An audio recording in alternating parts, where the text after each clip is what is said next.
intimate relationships, conversations at your fingertips, inspiration on a magnet tip, healing communication.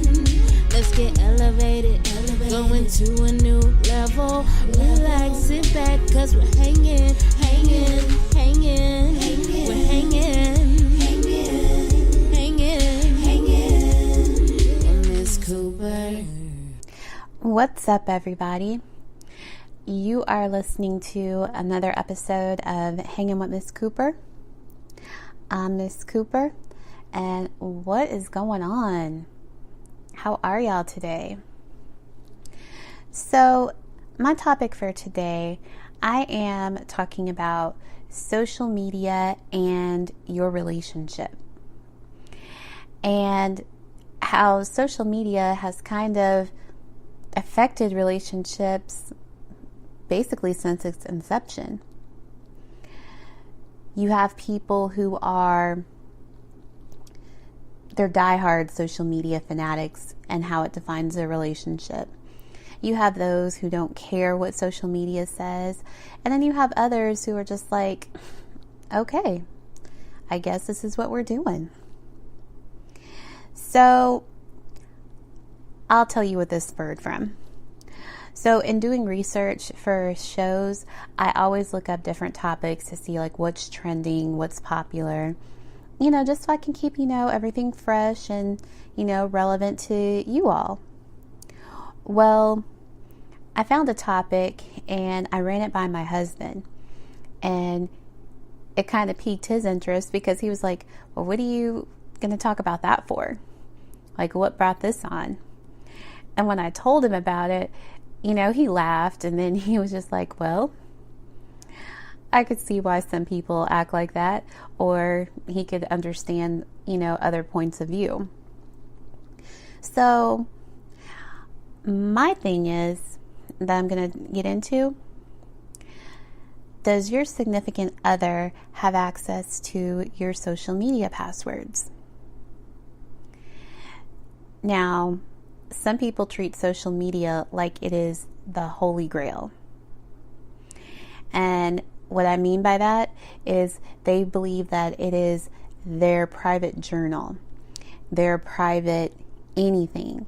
And if you have access to those passwords to see what's going on in their social media accounts, it's like you're breaking some law or some code of ethics. Yeah, it's that serious for some people. My thing is, if you're presenting stuff to the world every day on your social media statuses, what is so hard about sharing your password with your significant other? And before, you guys bite my head off and like, okay, where are you going with this? I'll tell you the source of where I'm getting my question. So I came across this blog post, and I won't reveal the source because I want to see if anyone will find it without me saying it. But this was actually written by a single black man, and he was talking about social media passwords for his significant other or his wife or whomever. And he pointed out how he had no problem letting his wife have social media access on his end, and he didn't mind having it on her end either. But what he did mind was if he passed away and then she decided to go into the account, he had a problem with that. He said, in fact, that she should just throw his whole computer into the Pacific. Yeah, okay. First of all, that's dumb. From my opinion, I feel that's very dumb. Second of all, if you have no problem with your wife, significant other having your social media passwords and you having hers, why would you care that she would look into it after you're dead? Like, what are you hiding? And I brought this up to my husband, and my husband, being the no filter type of guy he is, he was just like, well, he's on that BS. He's obviously got some stuff on the side going on social media that he didn't want anybody to know about. Which, yeah, I could totally understand that. If you're living a double life on social media, yeah, you will kind of get outed if somebody else goes through your things. But it kind of threw me off that the author of this blog was being so two-sided about it. So I decided, like, okay, I'll go ahead and give my opinion, my take on things like I always do. And I'll also use my own relationship as an example. So my husband and I, we have each other's passwords to bank accounts, to health insurance, life insurance, bills, the important stuff. And notice how I emphasized important. Social media, does he have my password? He might. Do I have his password? At one time I did. Now, currently, could I get into any of his social media accounts? Yeah, I could, if I have his phone.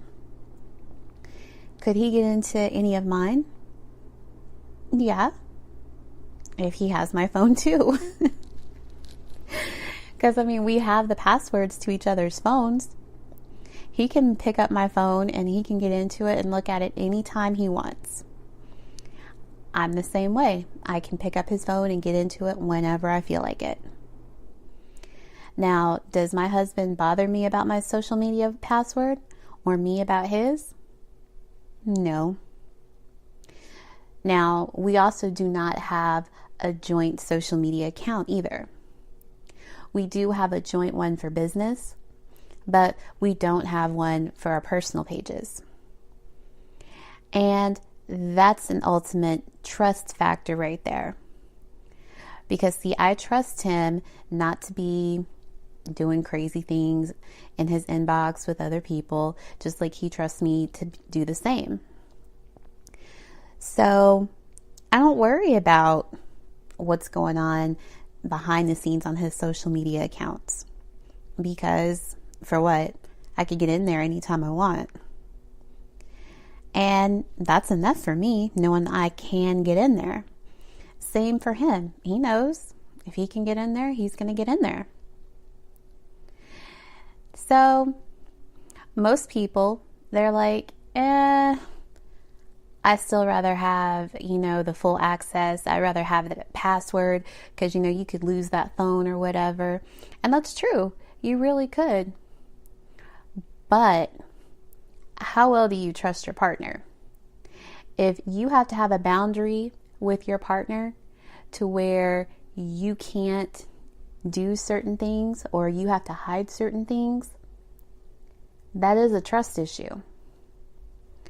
And that is something that hinders a lot of relationships because that's part of your foundation. If you don't have trust, you don't have anything. That's the old saying that goes and comes and it still rings true no matter how you spend it. So, what do? Would you give your significant other access to your social media? Yeah, think about that. Now, as for the author of this blog post, I'm really I'm still laughing at this because that's men for you. I will say that is truly a man for you. But at the same time, my husband made a point concerning what he said. He said, women are petty. And I'll agree with that. We can be petty. I have my days where I am so petty. But at the same time, I'm not too worried about that. But he said that pettiness actually causes you to do so many things that you say you won't do, but when you're in that mindset, you're bound to do it.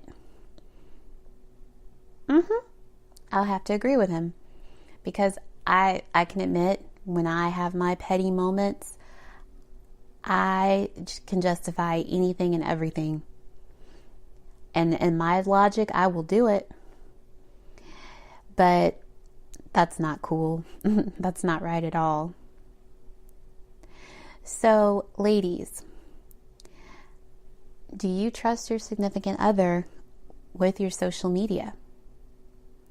Now, if you answered yes, then congratulations. You still have your personal pages. You don't have all these joint pages that I see out here. And for older folks, let me say this about joint pages. For older individuals who don't get on social media like that and they don't feel the need for 2 pages, okay, I'll let y'all pass with that, because some truly don't. There's one person in the relationship who is just not tech savvy at all, and it would just be a waste of space for them to have a page that they don't know how to use. Now, for those who are in relationships and you have a joint page, how did you get that? Did somebody cross a boundary? Meaning, was somebody doing inappropriate things in the inbox? Or is the other significant other kind of jealous because of exes or other people trying to talk to you, and they feel that they need to curve that?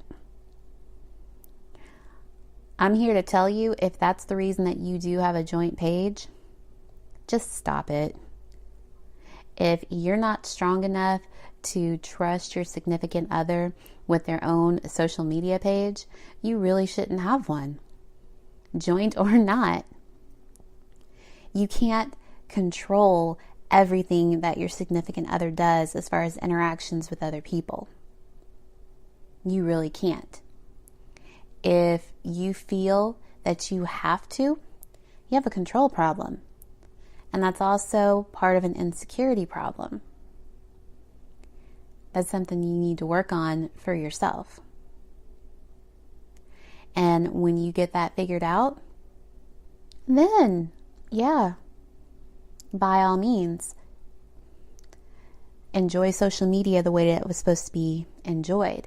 But if you can't do that and you feel that you have to have a page with your significant other just to curve other people, yeah, I don't know what to say to you other than yeah, that's all I'll say. I won't be mean like that anymore. But in closing, what I will say is, social media in itself, it wasn't meant to tear apart relationships. It wasn't meant to cause drama.